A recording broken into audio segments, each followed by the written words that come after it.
Welcome to the Undrafted Armchair Quarterbacks. We're Jim and Joe, lifelong friends, lifelong fans, bringing you fan-driven sports talk the way real fans do. No overpaid experts, no scripted analysis, just honest takes on the games, players, and the big stories shaping sports right now. We want you to be a part of it too. Drop all your comments, questions, and takes. We'll read them all and bring them into future shows. So please hit like, subscribe, and join our conversation. Thanks to all of you who do. Every week for free here on YouTube, on Spotify, Instagram, and TikTok, or wherever you listen. And Yes. Good morning, Joe. It is a frigid flannel, Florida freeze warning Monday morning here, and I know you're in North Georgia. Brr. It is, can't stand it. It's 33 degrees. I don't know, might be up to 35 now since it's, 11:30 in the morning. Terrible. Can't stand it, man. You can take the boy out of Miami, but you can't take the Miami out of the ball. Yeah. It is chilly. Not as chilly as it was in Cincinnati. That made me feel a little warmer, but yeah. Oh, man. No, Yeah. it's cold, man. I can't. 3 more months to go. Come on, we can do it. Yep. And it's probably so windy up there. It'd be a four club wind trying to play Yep. golf. Yeah, it's like when I asked my caddy, hey, do you think I can get there with a 5-iron? And he looks around and says, eventually. So, yeah, it's that kind of day. Oh, that's Yep. too windy, too cold. That's pretty Yeah. windy. Yes. Yeah. But enough about that. It was very windy in Chicago too. A lot of football on this weekend. NFL games that actually meant a lot were played, so that was good, and most of them delivered, which was great. But sorry we're a little late. I just got back from the chiropractor. I go every Monday, so it keeps me limber and ready to go. So that's important. It is important. And you told me this morning you had a standing chiropractic appointment, right? Yes, yes. When he gave you the news, were you sitting down? Of course. Yes, I was. I like my chiropractor. He's pretty funny. I mean, he cracks me up. Oh, Yeah. boom. No, seriously, no bones about it. He's a good doctor. That was a good one, Joseph. Well, Yeah. Well, make no bones about it. I hope you feel better. he's very supportive. I mean, I always feel like he's got my back. So, so sorry for the delay there, but let's get into it. So, before we get into the NFL, college, we're still building the excitement and the anticipation of the CFP matchup game. Some of them, most of them, not all of them, I'm afraid. We'll get to that later. But before football was on the field, a bunch of people were dressed in coat and ties for a certain ceremony. So how'd that go? On Saturday night in New York City? Yes, yes. It went awesome. I think Mendoza just won over millions with that post-game speech. And I know we talked about this a couple times on our shows. A big salute to your alma mater, Christopher Columbus High School. Yes. Woo! If I graduated in 79, I think I always have to remember, we drink beer, we drink wine, senior class of seven. Yeah. So if I would have told people back in the 70s, Columbus graduating senior class was probably 80. It was, small, private Catholic high school for boys, run and operated by Jesuit priests. If I would have said back then, when our team was getting killed by Killian and Palmetto and fill in the blank, that there would be a Heisman Trophy winner from Christopher Columbus Catholic High School for boys, you would have thought I was nuts. I could have made a fortune.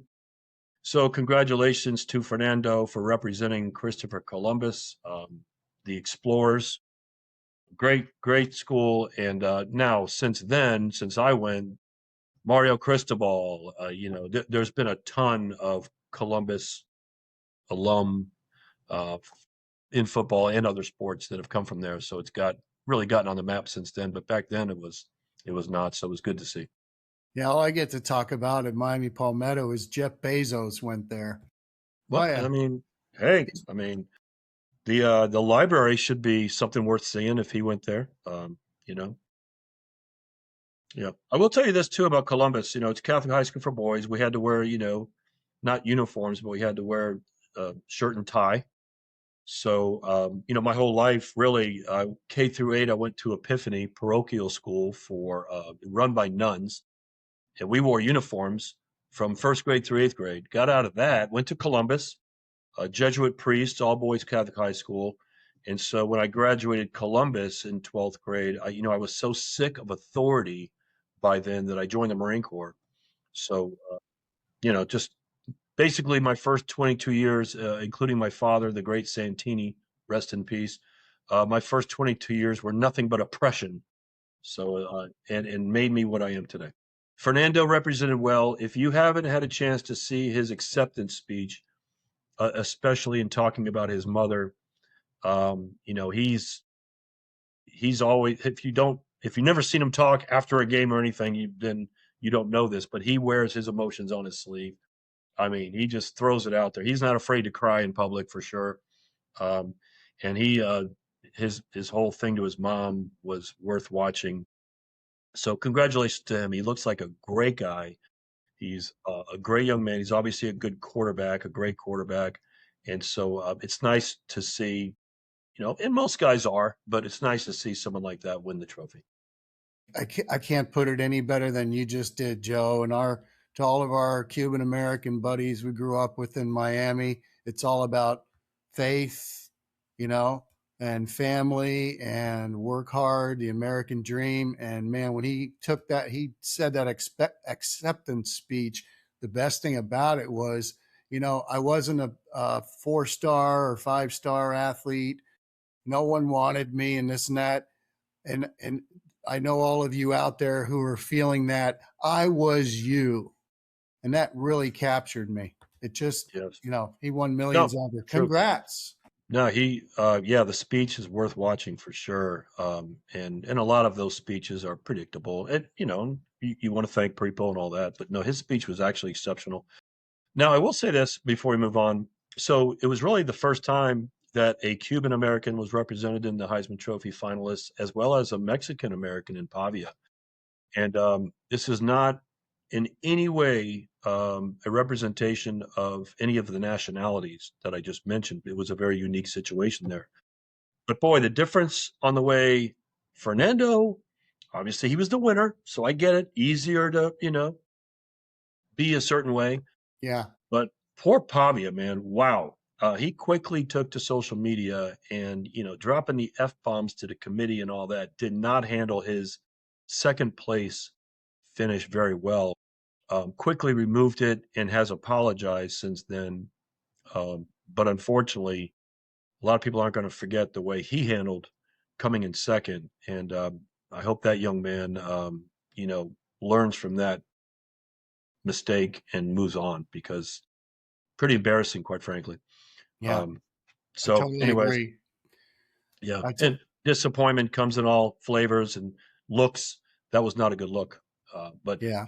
so, having said that, Speaking of yes, speaking of good looks, how about that 4th and 8 for Navy on Saturday to beat Army? Oh I'll my be honest with you. The gosh. Army Navy game, a lot of years it's tradition to kind of have it on in the background while you're doing something else. But it was actually a pretty good game. I mean, if you like, you know, that kind of a game.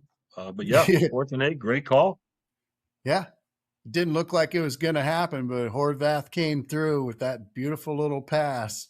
I'm And glad to see that they can throw the ball. It was yep. awesome. The football was like, wow, look, I'm in the air. This is interesting. It's that kind of a grinded out game, I guess, because both Yeah. teams obviously pounded on the ground in their different ways. But Yep. it hit the under again. The over under was like 38.5, I think. It hit the under again for the 17th year out of the last 18 years. It hit the under. Yeah. So betting under on the Army Navy game it's a tradition. I don't know why Las Vegas doesn't, you know, keep moving it down, but pretty hard to believe, really. That sure is. But yes, to all the service members, there's never a loser. But yes, I'm No, glad we had a good game on that one. yes, That got us 100%. started, and then I peaked Saturday night and started watching Boise State taking on the Huskies of Washington. And I have one simple take on that ball game, and that's how impressed I am with DeMond Williams Jr. Take note, everybody. 19 years old, and he looked like, and it was mentioned during the broadcast, looked like a seasoned veteran out there. No doubt about it, that kid is special. Watch out for Washington and Jed Fish next year with a quarterback like that. Woo! Certainly doesn't hurt their offense, that's for sure. With Jed Fish, running the show, he's got it's a good pedigree to have on that side of the ball. We'll see if they can play defense. It'll be a good team to watch for sure. For sure, yeah. Four TDs for DeMond Williams Jr. against a good Boise State team. That's just tore him up. Yeah, no, it was a great performance, and like you say, it's a good launch into next year. I'm sure if he can get a little bit better help around him too on the defensive side of the ball. Before we move into the NFL, I think it should be noted. I don't know if this is common knowledge, and it wasn't for me until I really caught wind of it. I think 2 years ago, but the record for the most not watched on TV, the most live sporting event in attendance in women's sports is the Nebraska volleyball team. They have this crazy following. By the way, it was forget the stadium, but it was like 80,000. And it wasn't like in a little arena attending a volleyball game. It was in the Nebraska Cornhusker Stadium, and it was sold out. That was a couple of years ago. The Nebraska Cornhuskers volleyball team is what I'm trying to think of a comparison. They just are a dominant. They're like UConn's women's basketball team. On the men's side of things, they are just like, Georgia in football right now, or it's even better than that. For example, they were 33-0 this year going into the Final Four. And I want the only reason I'm bringing this up is, by the way, you should go if you and you being anyone who loves sports, go watch some of their games, especially this Texas A&M Nebraska game, this volleyball match meet. But they ended up getting upset by Texas A&M, so they finished the season 33-1. It was a major upset. As a matter of fact, Nebraska had like literally only dropped one set out of like 55 sets. They're dominant. So there was a big upset. But anyways, their perfect season came to an end. So just honorable mention there. Go back and watch if you love volleyball. We only get to see it usually in the Olympics. Go watch it. Very interesting. So just incredible to watch. So I wanted to get that in there before we move on. No, thank you. I appreciate you saying that. I hope, and I'll bet you hope that's the only upset Texas A&M gets coming up this week. It's funny that you mentioned that, because that's what kind of caught my attention to begin with. I saw Texas A&M big upset, and I thought, wait, what happened? They haven't even played yet. I thought that's what it was about, and someone predicting the whole weekend. Yeah, and then I thought, wait a minute, that wouldn't be an upset. They're favored. So then I looked into it. Of course, it was about volleyball, Nebraska volleyball. Crazy, man. So yeah, the NFL. Great games on this weekend. I enjoyed from Thursday night's game, which was, wow, Tampa Bay. Yeesh, what happened there? And then all through the weekend. Where do you want to start? Let's start with something here, because these are great games. Thursday night, the Bucks looks like they had it, and then they imploded just like their head coach did afterwards, where he had to be bleeped, I think, about 15 times in about 2-minute interview. It's like, yeah, Todd Bowles was not happy. No, Kirk Cousins went from "what the hell are you doing" to "wow, that's why he's got a $40 million deal," or whatever he's got. That was crazy second half. Bijan Robinson, can't say enough about him. He's awesome. A stud. He's a stud. What a great guy too. I mean, again, a lot of great guys, but he is just an exceptional human being on top of being a great I mean, if you see him talking to the kids and stuff before and after the game, I mean, the guy really gives a lot of his time. Kyle Pitts, like Yeah. what? I mean, 166 and 3 TDs. Wow. He was Um, playing down here in Florida. He plays better when he's in the state of Florida. I guess so. I Former mean, why not? Gator. Yeah, why not? I mean, he was. Anyways, that game got us started off on the weekend. Yeah. So should we talk about, one of the most, I mean, intense, exciting games that no one should have missed, like the 31-0 victory the Eagles had over the Raiders? Yeah. It wasn't on TV here. I'm still disappointed about it.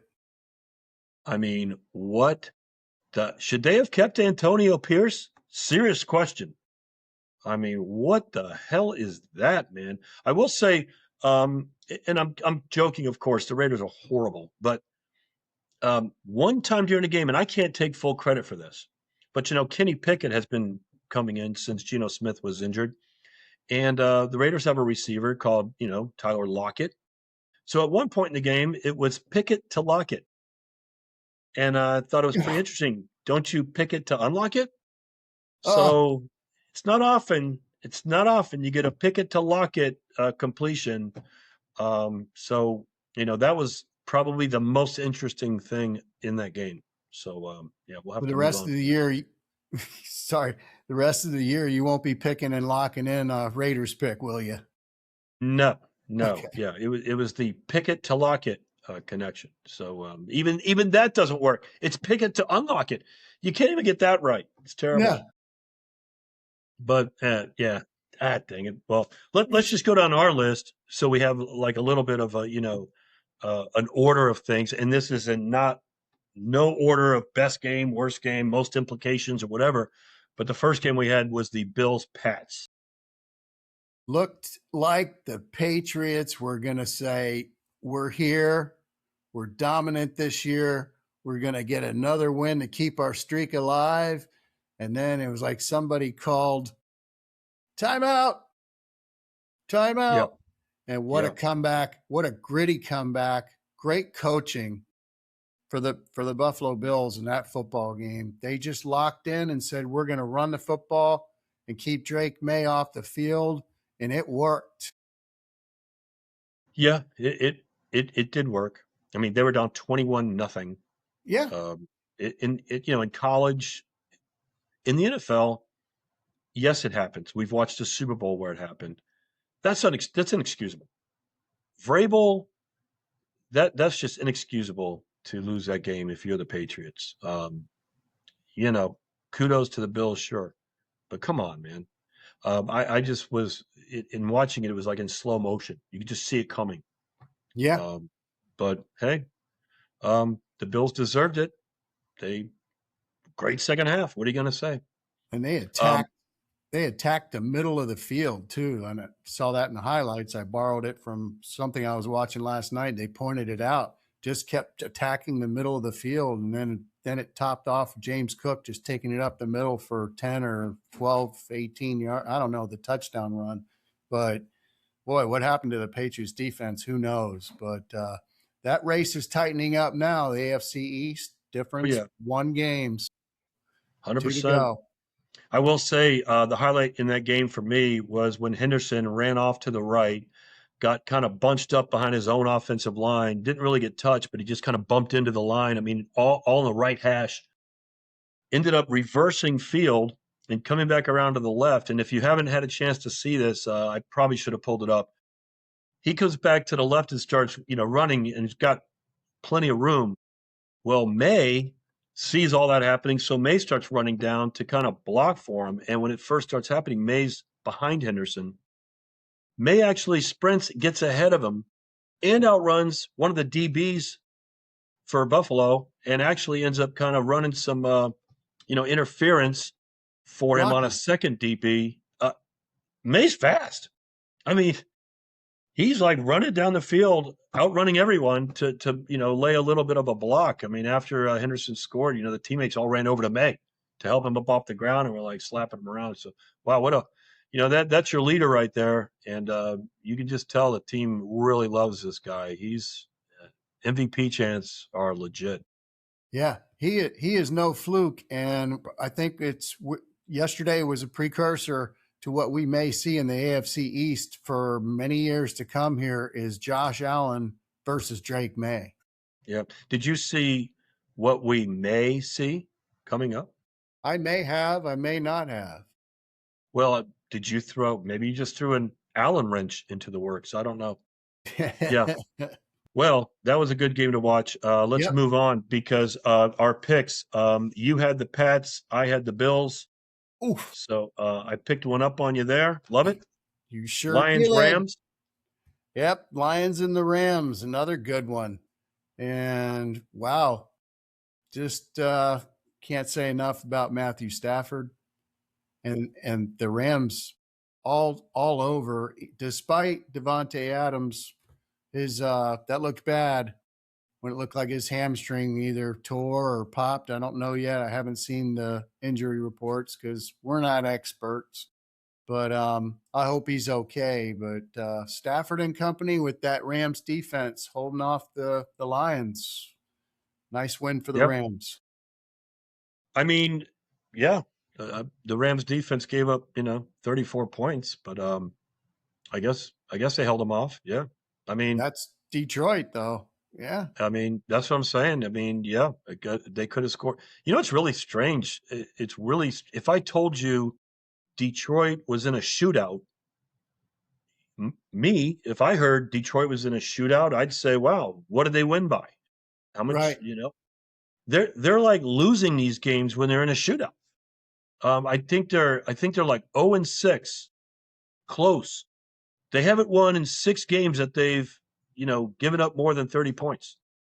And they were kind of the shootout team, and it's it's strange. But the Rams, I mean, they look great, man. Like I said, their weapons.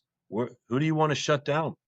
You want to shut down, Nakua? Do you want to shut down Williams? You want to shut down? I mean, I don't know. Yeah. Whew, it's just they.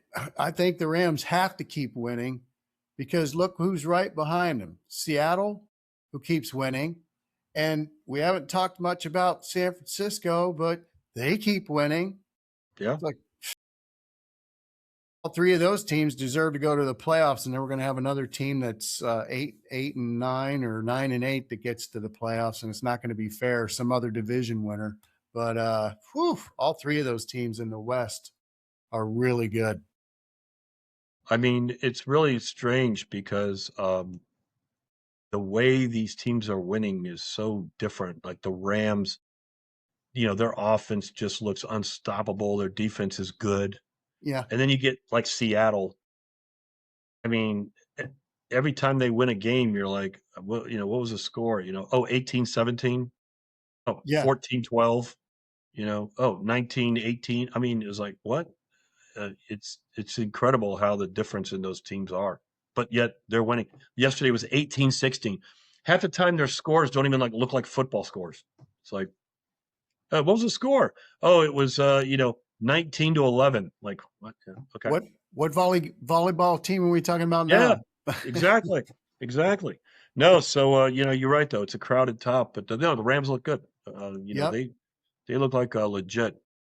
And then we have that perfect segue into the Seahawks. And man, I'll bet you there were millions of people that were hoping that the Seahawks did not, taking nothing away from Seattle, but hoping that Seattle's kicker did not make that field goal to finish that ball game so that Phillip Rivers would get that win. But man, Seahawks do it again. Another victory. Well, the Seahawks did it again. Last second field goal. The Colts took the lead. Don't quote me because I'm not an expert, but it Mm-hmm. was less than a minute to go, I believe. Yeah. With the lead, the Colts kick it off. All you got to do is, just stop, Sam Darnold from going down the field, 35 yards or whatever it was. And they did. Not much of a problem, quite frankly. And, then you lose. By the way, the Colts lose to a team that scored no touchdowns. Yeah. They lose to a team that kicked 6 field goals, an NFL record, Yeah. 6 out of 6 field goals. So, player of the game, I think, we know who that is. The offensive guard. No, no, not the offensive guard. It was either the long snapper, Should have said the holder, or it might have been. I'm just throwing this out there. It might have been Myers, who kicked share it with six. all three: the snapper, the holder, and the kicker. They Yeah, deserve yeah. it. Yes, yes. Hey, long snapper. You want a career in the NFL where, especially with the new rules where no one can like get over you and hit you while you snap it. I mean, come on, be a long snapper, man. It's the best way to go. All right. By the way, Rams, we both had the Rams. We didn't even mention that because we knew that. Colts, I had the Seahawks. You had the Colts. So, Ooh, yeah, looks like I'm another picking up some. notch. Yeah, I didn't know Phillip Rivers was going to start when I picked these podcasts too. So, come on. I'll tell you, a great matchup was the Packers and Broncos. That Yeah, was a great matchup yesterday. and credit to the Broncos defense. Jordan Love it's one game he just looked so brilliant and confident and everything, and then yesterday, and that credit to the Broncos defense, but yesterday they sure had Jordan Love's number. He just did not look right in that ball game. Congratulations to Denver. Denver, what are they? They started off. I can't remember. Were they like 0-2 or something, and then they've reeled off 10 straight or something Yeah, like that? I yeah, mean, crazy. 34 points. That's the most points they've scored in 3 years. They're legit. I mean, yeah, wow, Joe, what a great observation. What color's the sky? Blue. I mean, right. it's just you keep thinking with Nick. Are they really that consistent? I guess is a lack of a better term. And yeah, they're consistently winning, and it's not like Seattle. Seattle's kind of consistently winning barely. Broncos are taking it to people now, man. Their defense looks really good.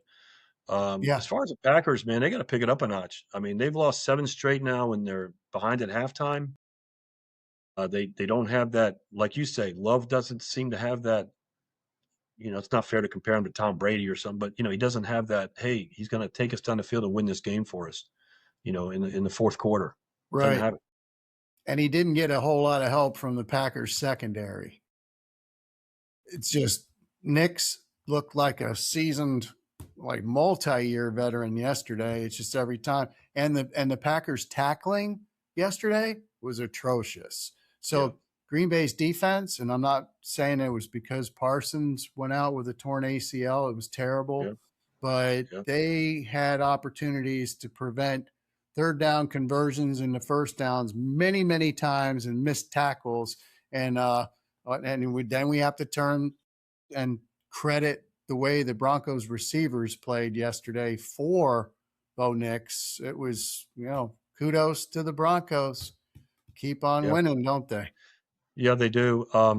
It's no secret that Travis Kelsey and Taylor Swift. Um, most people think that if you look at the world of football, as far as power couples go, it's Travis Kelsey and Taylor Swift are number one, right? I mean, who's Right. going to argue with that? I disagree. I No. think the most beautiful power couple in the NFL is Sean Payton and Bo Nix. Yeah. That marriage was perfect. It's exactly what Nix needed. Brash. I'll do it my way. Sean Payton been around forever. I try to make Sean Payton's kind of face. He always got his lips like he's sucking on a sour candy. But Yeah. boy, can he really? He's like the quarterback whisperer. You take 5'6" Drew Brees and make him into a perennial Yeah. Super Bowl winner. That couple was perfect, and you know what? They're enjoying playing, with each other. You can just tell. I like the Sean Payton facial impersonation there. And the only time I see him is when he's got his playbook in front of the camera Mm, on the mm. sideline. And only seeing Hiding, his eyes yeah, above. yeah, yeah, hiding the fact that he's just, put in a pineapple lifesaver. But I'm not mocking him. I actually really like Sean Payton. Yep. Me too. Yeah, Me and too. he's great for Bo Nix. That's all I can tell you. Bo Nix is talk about developing a player. You know what I mean? Like you Yeah. can see the development. Anyways, so that game, you let's see if I can see. I think we both had the Packers in that one. Wow. Wah, wah, wah, wah. Mm. That means Well, I'm 0-2-1 so yes, far in the NFL this week. 0-2-1 with that stupid tie. Ugh. yeah. Oh, the tie. Thank God. Speaking of tie, no offense, Dallas fans, we love you. My Yeah. shout out to my brother Taylor, Dallas fan, but thank God, we can get rid of that tie now. I don't know if they're officially eliminated, but the Cowboys, they look terrible. And no offense, and if I ever meet you in public in person, I mean, all due respect to the person you are, but Dak Prescott, what an overpaid quarterback. Because if you're paid to win the big games, man, I don't know where that money's going, and it's not only him, trust me. But damn, the offense aside, the defense looked terrible too, man. They made JJ McCarthy look like he's never had any issues at all. Yeah. And your youngest brother, Travis, was very happy last night because he He took the was, like in the Minnesota Vikings. And man, they came through. yeah, he was, JJ. I love yeah, JJ's little dance there when he did that fake yeah, handoff and yeah, just danced in. What was he kind of like acting like he was heating up the football on the hot earth or something? yeah. I Well, it like yeah, he did like the Diddy, man. It was nice. It was was the really good. ditty. Okay. Yeah, yeah. Yeah. Um, Couple other things I want to mention too. Just the Jacksonville Jaguars, man. Yeah. I know it was the Jets, but they put up 48. It could have been more than that. Trust me. They just keep looking better and better, man. And I keep thinking to myself, man, do not tell me, especially, in high school and the college, it's easier to say the coaching matters. You know what I mean? Because, the Nick Sabans of the world and, oh, yeah, in the NFL, coaching sometimes gets underrated a little bit. Well, this is living proof. Coaching matters because this is the same Jaguars team who were mediocre, and now they look really good. And shout out to Trevor Lawrence, by the way, first quarterback in NFL history, and I'm not surprised when you hear this, to throw for 5, run for 1 while rushing for over 50 yards. I Wow. mean, you know, wow, what was his fantasy score yesterday? Because 330 yards, 5 TDs, a rushing TD, ran for 50 on 5 carries. By the way, what a stat line! It just brings back the memories of him when he was at the helm for the Clemson Tigers. Yeah, It's a going for great. 2 to beat Alabama, throwing it to Renfro out in the flat, ballsy. Yeah, that Yeah. was. Are we allowed to say that? I mean, footballsy. Yeah. So that was crazy. Um, well, let's close it out with just a little bit of prognostic prognostic forethought on the Dolphins Pittsburgh game. The Dolphins Prognostic. are not officially eliminated like the Minnesota Vikings were yesterday, or the Kansas City Chiefs. Hallelujah! No offense, I'm not celebrating on someone else's candle getting blown out. It does not make mine burn brighter. Many people are happy today when they wake up and realize Kansas City is not going to the playoffs. I hope Mahomes is okay. Yeah. I hope Mahomes is okay too. Glad Yeah, you said that. of course. What a run though. It was 11 straight years or something that they've made the playoffs. Something like they've made the last 5 AFC championships. Yeah, Something. Yeah. yeah. No, no. Wait, wait. Where's my box of tissues? I can't find. Oh well. Dang it. I guess I won't be crying. Well, we are talking about tonight's game. You said we're going to talk about tonight's game. It's going to be the Dolphins who are still alive Yes, going up and taking on mathematically. the Steel Curtains, Hmm. the Pittsburgh Steelers. Mm. Oh boy. Go Dolphins.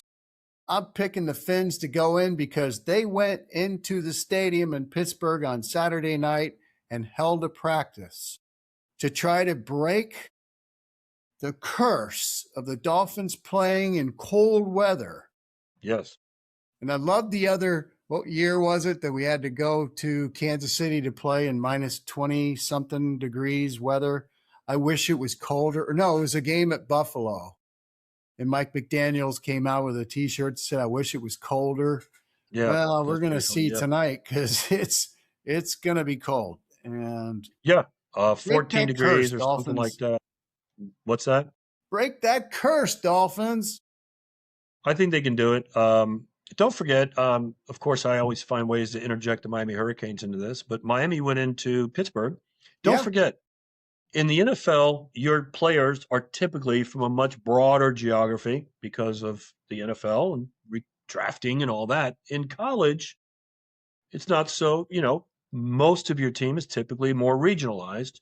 So it's yep, arguable that the Miami Hurricanes have a lot more South Florida kids on them than the Dolphins, for example, might. yeah. And they went up to Pittsburgh, 32 degrees. I know, not 14 degrees, but 32 degrees, and handled the cold just fine. So I think the Dolphins will be able to handle the cold weather.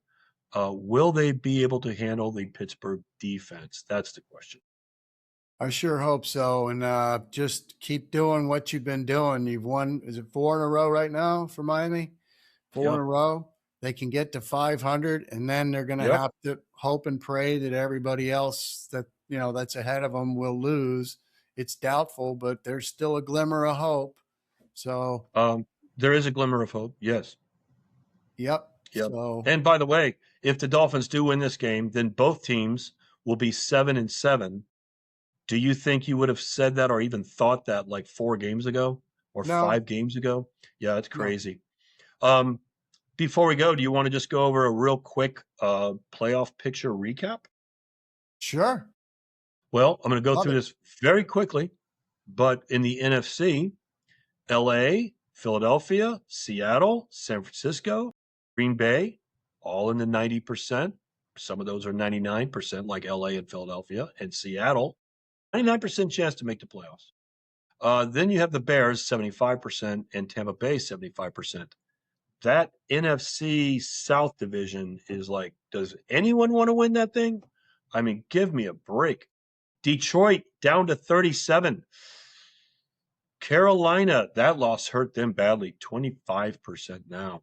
Mm. And then that's it, really. Dallas with a less than 1% chance and everyone else 0. That's not looking good. But in the AFC, it's really a similar story. You have your haves and your have-nots. You've got Denver at 100%, New England at 99, Buffalo 99, Jacksonville 98, Houston 95, LA Chargers 95. They're good to go. Then you've got Pittsburgh 55. Tonight's game means a lot to them. They lose, they're probably out. Baltimore 46. Ooh. And then the beloved Indianapolis Colts, who just 3 weeks ago were in the 90s to make the playoffs, are down to 12. Wow, that really hurts. And Miami still hanging in there with a less than 1% chance, but it's not 0. But no, Chuck Foreman's not coming back. The Minnesota-Miami matchup is not going to happen. You won't see number 44. No, we won't. But hey, listen, we'll be watching tonight for sure. So Yes. um, that is it for this episode of the Undrafted Armchair Quarterbacks with Jim and Joe. Thanks for checking us out and hanging with us for some real fan-driven sports talk. And please don't forget, your comments are a part of the show. Drop them below and we'll read them and feature them in future episodes. Be sure to like, subscribe, and catch us every week for free on YouTube, Spotify, Instagram, and TikTok, or wherever you listen. And make sure, Joe, that you get out and you remember to get my Christmas presents, okay? How do you know I haven't gotten them already? Because I just had a feeling. It's only Um, December 15th. More important question, why did you make it plural? Presents? Wow. Okay. Hey, remember, When you look at the entire alphabet, only one letter is going to get gifts on Christmas Day, and that's the letter E, because every other letter is on the not E list. Oh, not E. Oh, that was terrible. Until next time. See you, man. Take care, buddy. Take care, Joe.